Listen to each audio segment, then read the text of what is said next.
Going on, Falcon fan? This is your boy Kondo coming back at you with another video. So, guys, the practice squad is set for the Atlanta Falcons. The Atlanta Falcons make a couple of roster moves today. We'll get into that. And what I really want to talk about today is the youth movement in the ATL. The Falcons are definitely riding with their young talent in this 2025 season. And the question is, will it work for them? Because if it does work in 2025, the future is really bright for this Atlanta Falcon team. So, guys, with that being said, if you have not already, go ahead and please subscribe to the channel. Please hit that notification bell so you know when I drop another video. Please hit the like button. So I know you guys out here that talk about. Then please share my video throughout YouTube universe so you can come hear me talk about these Atlanta Falcons. So, guys, like I said, the Atlanta Falcons decide um, on their 16-man roster practice squad, and for the most part, it was you know pretty similar to what we kind of suspected. A lot of guys that you know that actually was on the practice squad that was on the team actually made the practice squad. And I don't think we were surprised about that at all. So we'll definitely talk about that. But before we get into that, we're going to talk about some roster moves that the Atlanta Falcons made today um, to the 53-man roster. Unfortunate news about Braylon Trice. And we'll talk about who they pick back up, bring him back on the 53-man roster. So today, the Atlanta Falcons did make some roster moves. Unfortunately, Braylon Trice, the second-year player out of the University of Washington, got hurt again. It's like he re-aggravated the same knee that he had surgery on last season. So um, he's going to be put on the IR. Raheem said by around the bye week they'll look and see if you know maybe he can come back. Hopefully he can. If not, it'd be 2 years in a row that he was actually put on the IR. So that's not a good thing. So hopefully when we see um after the bye week, you see what the status is for Braden Trice, it'd be a good thing. But with that roster move, putting him on IR, Atlanta Falcons was able to bring back Jordan Fuller. Um, so bringing Jordan Fuller back in, brings the safety total to 4 now, right? So there you have it. That's your roster moves for the Atlanta Falcons. Braden Trice going on the injury reserve, and bringing back Jordan Fuller. The Atlanta Falcons also made it official with Mike Jarrell from the Seattle Seahawks, the offensive tackle that they really, really liked, last season during the draft period. Of course, Seattle picked him up. So the guy that they bring in that's really, really athletic, that, still kind of raw, they can bring him in, try to move him along. It could be a guy for the Atlanta Falcons for the future. So Mike Jarrell being that 53 man, right? Because remember we talked about the 53 man initial roster. It was only 52. Pending the Mike Jarrell trade going through. So now it's official. He's actually part of the team. Been there with them for the last couple of days. We got a chance to hear from them, hear from him today. He was really excited. So that's one good thing that we can see from Mike Jarrell. See if he can actually compete for that offensive right tackle spot, along with a couple other guys that the Atlanta Falcons decide to bring in as well. And that's where we're going to go next to the 16-man practice squad that the Atlanta Falcons have went ahead and decided to go with. So the Atlanta Falcons bring in a 16-man practice squad plus Lenny Craig. Lenny Craig is actually an international player, so he would be really considered at the 17 man. But the Atlanta Falcons bring back Nick Nash. We kind of thought that by his performance during training camp and the preseason. Kobe Bryant, the guy that was just riddled with injuries doing this all season, but did was able to come back, and keep developing. Could be somebody for the future for Atlanta Falcons. Easton Stick, it was not a surprise that Easton Stick was back. I kind of suspected that. that he was going to clear waivers. They can actually bring him back on that practice squad to be that third emergency quarterback. Carlos Washington, right? A guy that was dealing with injuries and probably what hurt him for not being that third guy on the 53-man roster because he was just not available. So bringing back Carlos Washington, C.J. Henderson, I believe that if he got here a little bit earlier during the training camp during the offseason, he might would have made the 53-man roster. But they like what they seen out of C.J. Henderson the last week of training camp, and so they brought him back. Right, I think you could see a guy like him being elevated in some weeks during this 18-week season. So look out for C.J. Henderson. Edge Khalil Kareem, right? We know a guy that we like what we saw in preseason and during the training camp. They gave D'Angelo the nod over Khalil Kareem, a guy that probably plays more special teams. Um, that's probably why D'Angelo Malone got the nod. Raheem Mart famously called him the block bully on the special team, so that's probably why he got the nod over Khalid Kareem. But he's back with the with the practice squad. Contavious Street, the guy that I had pegged in to be part of the 53-man roster, but bringing him back, I think it's a good thing. Contavious Street, Dylan Drummond, a guy who really had a really good training camp. Him along with Chris Blair, both of those guys are back on the practice squad. Both of those guys had the most receptions in preseason and things like that. But like I said earlier when we talked about the initial 53-man roster, that wide receiver room was just too deep, and that's why guys like Nick Nash, Dylan Drummond, and Chris Blair just could not, break that 53-man roster. Brandon Parker, a guy they brought back, wasn't really impressing him in the preseason, but another offensive lineman that played tackle that could definitely, be somebody that could be competing for, a tackle spot. Guy who's been here, right? So he would go in and compete, for that right tackle spot as well. Tight end Joshua Simmons, raw talent, young guy, bring him in so he can develop, be somebody for the Atlanta Falcons for the future. Linebacker Ronnie Harrison, play him all over the field. Safety, they turned the linebacker, bringing him back. Joshua Gray is another guy that they drafted that was undrafted this year. They brought in as well.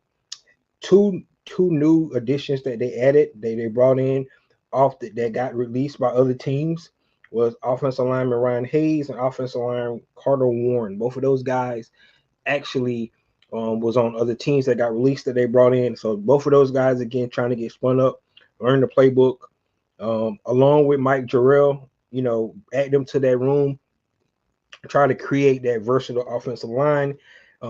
Besides from the starters, these guys got to be able to learn how to play multiple positions, in some cases, even the center position. So, but being able to play tackle and guard, right and left, it's really important for some of these backup linemen. So those guys get spun up, learn the playbook.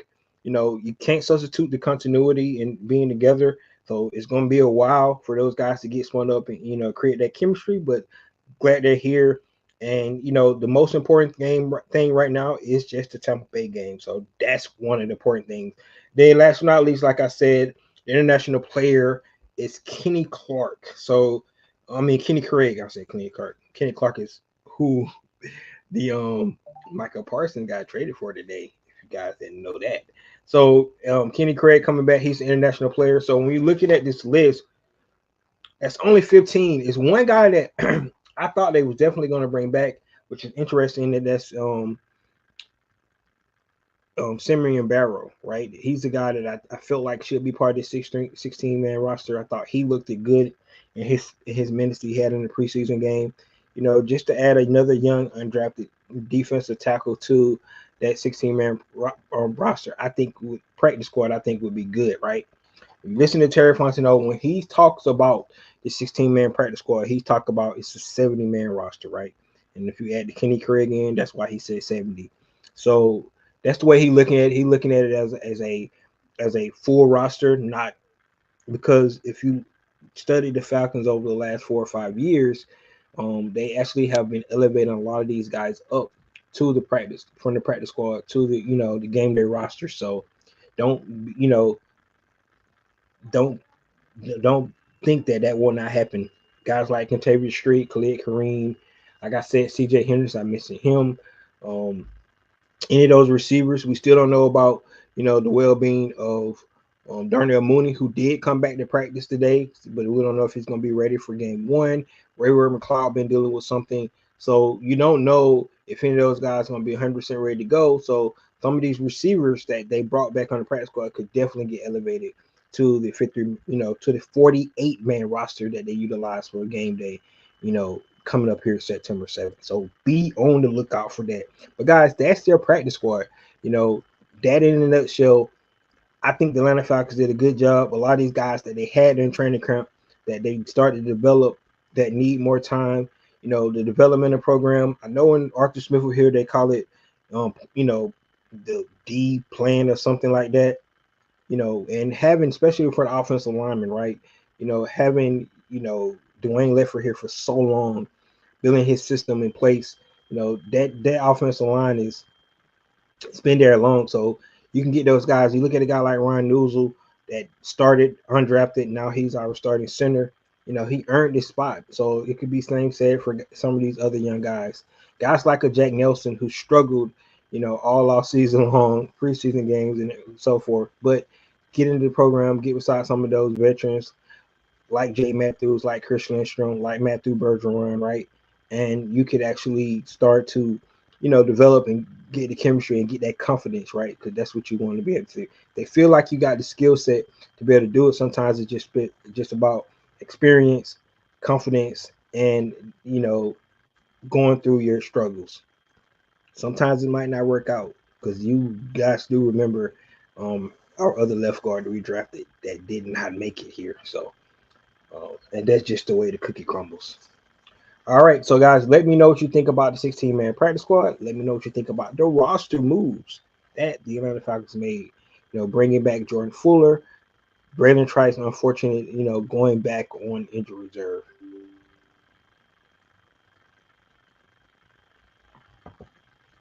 All right, all right, all right. Okay.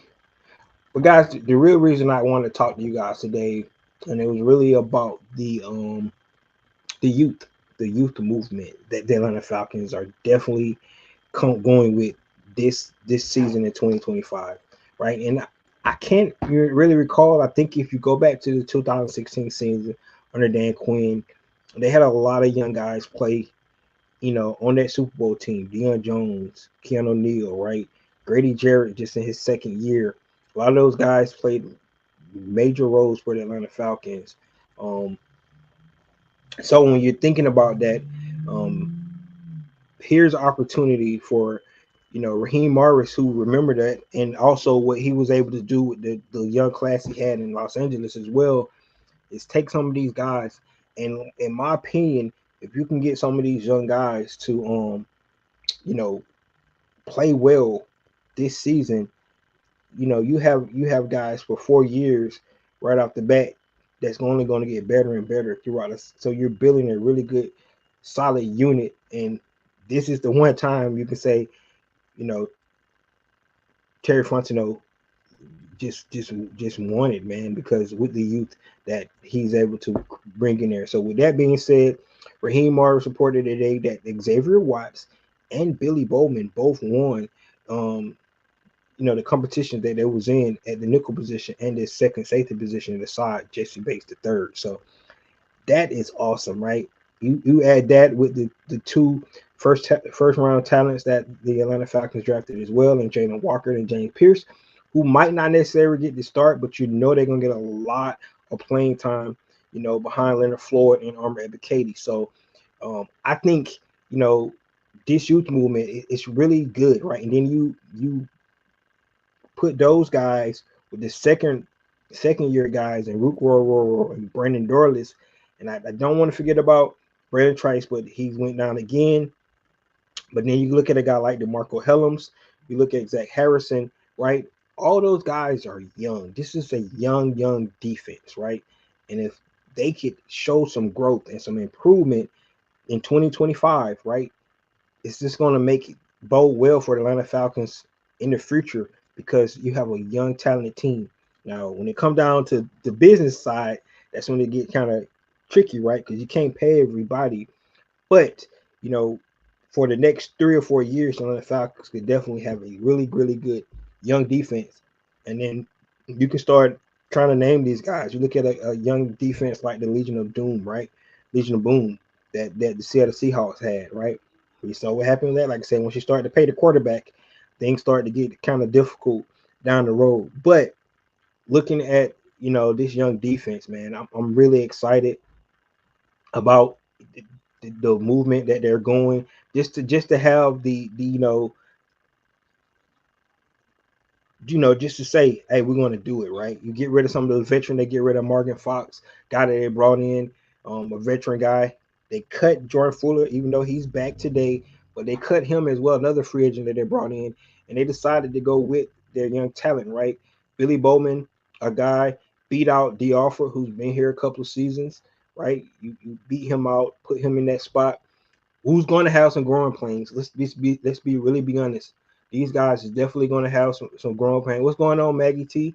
Haven't heard from you in a long time, but um, this is definitely, um, definitely, man. I love the direction this team going in. Now, it's gonna be some growing pains. I just want everybody to get ready for that because when you got the young guys, you're gonna expect mistakes. That's just the bottom line. You're gonna expect mistakes from this young team because they just going out there. But the one thing, and I think Caden Ellis said it best today in his interview, is the fact that these guys are definitely 100% confident, right?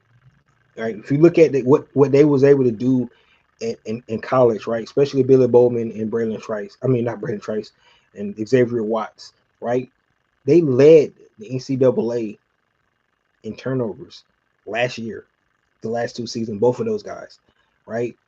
You put those guys beside one of the best safeties in the league, right? And one of the best corners in the league, AJ Terrell, and then what Mike Hughes was able to do last year, right? I love our young secondary and the mixture of veteran talent with the young guys, right? Then you look up front, you got David Amayada and Leonard Floyd, the two veterans in that crowded front seven right there. You put a rook. We seen what Brandon Dorlus was able to do this training camp period, right? Preseason. He's like a just been waiting his time. A guy that didn't get a lot of reps last year for the Atlanta Falcons came out and he was really impressive. So impressive that third preseason game, he didn't play as much as Rook Rower did, right? You just look at so they really like what they've seen out of Brandon Dorlus. I think he's gonna look out for Brandon Dorlus to really, really make some hay, right? You look at James Pierce Jr., the guy that probably played the most snaps than anybody in preseason, right? You hear Louis Riddick say he's going to lead the lead in sacks this year. Like that's high praise for a guy who was drafted number 26 overall, right? And we know for a fact that's where Atlanta Falcons first pick, right? It just so happened that the versatile Jalen Walker dropped to them at 15, and they had to make that pick. That's why they was willing to come back into the first round because their first pick that they really was going to pick was James Pierce, and he was still there on the board. So they feel like they got a gift in Jalen Walker, and then they took their real pick in James Pierce Jr. And if both of those guys can hit, man, it's just going to be sky's the limits. So this youth movement is it's really exciting. But let's move to the other side of the ball because the same can be said about the offensive side of the ball. Youth. Aside for the offensive line, and it's great that they got a lot of veterans on the offensive line. So the offensive line is, and that's your cornerstone, right? That's what your building blocks, right? The offensive line is the building block. You got veterans all across the offensive line, right? But then if you go look at all the other positions, right? Drake London, Michael Penix Jr., Kyle Pitts. Um, Darnell Mooney is not that long in the tooth as well. He might be the veteran, him and Ray, but they still not that young, right? Bijan, man, it's a young offense as well. So not only is the defense young, the offense young as well. But like I said, when it comes to the business, right? Because the business, and I mean by that, I'm talking about you got to start paying guys. It's going to get a little dicey, right? But when you look at the talent that the Atlanta Falcons have assembled, um, you like it across the board on the defensive side and the offensive side of the ball. Now, it could be some depth issues, right, in some of those positions, right? And that's where it gets scary when we talk about injuries and things like that. But that is starting 11 on offense and defense. I think it can be really, really good. But the youth and sometimes you look at that 2016 Super Bowl team, right? Those guys didn't know better. They didn't know better. They didn't know they was young and they weren't supposed to be trying to get to the Super Bowl, right? That's what we got, right? We got a Michael Penix that already went on record saying it could be the best offense in the league, right? Got Bijan always trying to one up what he did the year before, right? Drake London, you know, trying to get the respect that he deserved as being a number one receiver in this league. Kyle Pitts, contract year. Everybody think he's a bust for being a number 4 overall pick, right? All these guys have an opportunity. We look at a guy like Tyler Algier, who could definitely be a starter running back in this league, um, you know, in the contract year as well. So all those guys that we look at, on the offensive side of the ball, got something to play for. Every last one of them. They got something to prove. So they don't know any better. They don't know that they're young. They don't know that, they in their third and fourth seasons in this draft. And then look on the other side of the ball. They don't know they rookies and then in their second season. And they don't supposed to be ready to start take this step forward, right? They don't know this, right? So, and I think that's going to be the key. That's why a lot of us saying, if you listen to the Falcons content creators around around the tube and everything, everybody's saying that it's coming down to coaching, right? Now, everybody wasn't, up and up on the Raheem Morris hire, right? I was, because guys, I was thinking about Bill Belichick because I wanted to change. I think I'm glad it wasn't Bill Belichick, and I think I'm glad it's Raheem Morris. But at some point in time, it's time for Raheem Morris to take this young talent because we all agree. I think we all agree that it's a talented team, but they gotta take the step, man, to start making plays, right? We need to be put in spots. So when it comes down to the situation of football, when the coaching is huge, right? The situation of football, being able to call timeout when you're supposed to call timeout, right? Knowing when to go for it on fourth down, knowing when to punt the ball, being in your second year as an offensive coordinator, utilizing the talent like it's supposed to be used, right? Run the play action pass more, right? Utilize the run game to set up your passing game, things like that. This is where the coaching come in play, right? Is it attack style defense gonna be able to do what it's supposed to do? With this young team, I already told you my things that I be so worried about. One thing is to stop being able to stop the run, right? That's going to be huge for the Atlanta Falcons. They got to be able to stop the run. And those linebackers, K. Nellis and Deion Diablo, are going to play a big role in that because we already know what the defensive front doing. They're attacking, right? So when that means, if they don't make the play, those linebackers are going to have to make the play. It's just that simple.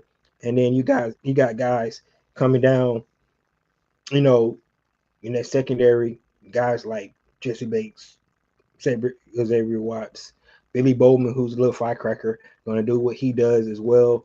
And then we got two corners that's not scared to tackle, AJ Terrell and Mike Hughes. So you like what you see on the defensive side of the ball. But guys, it's exciting, right? When you look at the youth that the Atlanta Falcons had assembled and being able to have the guts to go ahead and put those guys in as being starters, right? We know they're not, savvy veterans and going to make, plays. They're going to have mistakes. We already know that.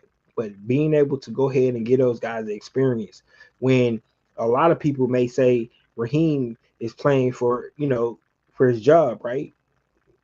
It's not something that somebody don't said anything like that, but you know, a 7-year drop from the playoffs and you got all this talent on your team, it's got to speak for a lot. It's about time that this coaching staff put these guys in the in position to actually win. What's going on? What's going on, Mactown Dirty? So, man, it's just time, right? And we in a point as Atlanta Falcon fans, um, you can't say it's a new era, right? Because we still got the new GM, the same GM here, Raheem in his second year. But when you look at the roster, right, we got to go back to when Maddie was here and Julio and Grady and all those guys. It was an older roster. Now when you're looking at the roster, now when you're looking at the roster, it's completely 100% about the youth. And these guys got to just like Megan T said, put up and shut up, right? That's why you ain't heard them say they're gonna win and that like that because they know there's no need of talking about it, right? Everybody last year, all us thought Atlanta Falcons was playoff bound, right? Especially starting the season out 6-3. Everybody thought we was playoff bound, and we lost 6 of our last 8 games, man. So it's no need to go out and boost and brag about what you think this team gonna do. All that matters is when they kick off on September the 7th against a divisional opponent, right? And all the hype about because we already know all the hype about not playing in the preseason, they can't come out stale. Zach Robinson better have a way better game plan than he had last week one against the Pittsburgh Steelers, right? Everybody thought something was wrong with Kurt because the game plan was so bad, right? No play action, yeah, like he was just standing there at a statue. And I mean, the Pittsburgh Steelers didn't even score a touchdown in that game, and we lost, right? So one thing we got to see, and I really believe this, with having those young guys out there, I can almost kind of guarantee you're not gonna have somebody coming out, stale. Those guys gonna come out like their hair on fire, and you're gonna probably have to calm some of them down. Jalen Walker coming back in the Mercedes-Benz stadiums where he don't been so successful there. James Pierce Jr., you know, just like he's like a man on his mission, want to be one of the best pass rushers ever, right? And then let's talk about Michael Penix. We know he want to put on the show. So him and Bijan and Drake, those guys. And then let's go back to the first thing Michael Penix said, his first, interview for training camp. We got Kyle Pitts the ball today. So let's see what Kyle Pitts is gonna be all about as well. Let's see what Kyle Pitts is gonna be about. So man, we getting so close. I can't wait. I know you guys can't wait either. But the fact that Raheem, came out today and said Xavier Watts and Billy Bowman was starting on defense, and then we know those other two, our first round picks, is going to play. It just made me think like, wow, he's really going all in with youth. And then the fact that he cut Kentavious Street, he cut Morgan Fox, he cut Jordan Fuller, all the veterans on the defense is gone, right? And you got nothing but some of the best veterans that you got left, and you got all this young talent around them, right? A great mixture on that defense side of the ball with Jeff Obrook, Nate Ali, those guys, man, gonna get these guys ready to play. I can't wait. I know you guys can't wait either. Um, it's just gonna be exciting, man. It's just gonna be exciting. So, um, man, man. I'm already ready to start giving my 3 keys to victory and stuff. We like a week and a half away from that, so I'm not gonna do that because it's college football weekend anyways. College football eve today, right? Because we know if you're a Coach Prime fan, he get to go up against those Georgia Tech Yellow Jackets tomorrow night. So he kicks it off, man, on ESPN. So y'all get ready for that. But man, it's here. I'm excited. I can't wait. Um, we know the offense need to score points. I think they can score points, but I'm excited to see the defense, man. I'm excited to see defense. I mean, if you look at the whole time when we had that explosive offense with Julio and Matt, right? How many top 10 defenses did they have? Or I can tell you, two. They had two top 10 defenses the whole time Matt Ryan was quarterback with the Atlanta Falcons, right? And we remember those days because that offense was so explosive, right? They was putting up 35, 42 points and still losing games. Let's not forget that, right? Because they was looking like the Cincinnati Bengals look right now. So, man, it's exciting. You know, it's football season, right? And I'll tell you how you know when football season started getting around because all these guys that be holding out, right? Look at a guy like Terry McLaurin, look at Trey Henderson, right? Um, you look at the big trade today with Dallas, right? You look at these guys got paid. You look at James Cook got his money, right? Because guess what? They know they need those guys on the field. Somebody's gonna cave. Um, I'm being honest with you. I'm I'm shocked that the Dallas Cowboys gave up their generation of talent. Now they got a good haul for it. I'm not knocking the Dallas Cowboys because they was able to get Kenny Clark and two first round picks. So that's a good trade. I'm not hating on that. But Michael Parsons is 26 years old, and if you go look at since he's been in the league, he's like second in pressures. Getting after the quarterback. I think he got like 55 sacks, man. The guy is amazing. I think he's one of those considered generational talents that you gave away. And the question is like, what's going on in Dallas, right? You know, the Dallas Mavericks traded away their generational player, 26-year-old, and then the Dallas Cowboys, right in the same, following season, trade their generational player, 26-year-old. So something going on in the Dallas, sports world, but that's just how it is, man. That's just how it is. So, um, I know you guys excited about this season. I'm excited about this season. We might as well now go out and put up predictions. I hear all these teams from all these other fan bases, the Carolina Panthers fans talking crap. Um, who don't talk crap is the Tampa Bay Buccaneers. I guess why they don't have to because they own the division for the last 4 years. But it's gonna be exciting, man. It's gonna be exciting. But guys, that's it. I'm on my third draft of the week, fantasy draft. So I'm about to get ready for that. So I'm gonna cut this video short, but I definitely want to hear from you guys. Please give me your thoughts on the youth movement in ATL and the fact that Atlanta Falcons are willing to go ahead and put it all on the line with their young talent, right? So we don't have to wait and see how the 2025 draft class and the 2026 draft class, 2024 draft class works out because we're going to find out right off the start with these first 4 games, man. We're going to see how these guys look, right? So I'm excited, man. We get to see Michael Penix, we get to see Braylon, not I keep saying Braylon Trice, Brandon Dorless. We get to see Luke Roro. We get to see James Pierce, we get to see Jalen Walker, we get to see Billy Bowman, we get to see Xavier Watts. All those guys was just drafted in the last 2 seasons, and they all want to be on the field. So I'm excited. I'm excited. And McT said it's an early stretch at the beginning. Yes, but it's going to tell us a little bit about this team, right? First thing we're going to tell, and man, I'm one of the ones that like I don't care if they play in the preseason, so I'm just hoping for my sake and for everybody else's sake, they don't come out looking like a team that ain't played football, right? They claim that they got enough snaps in training camp, the joint practice and stuff like that.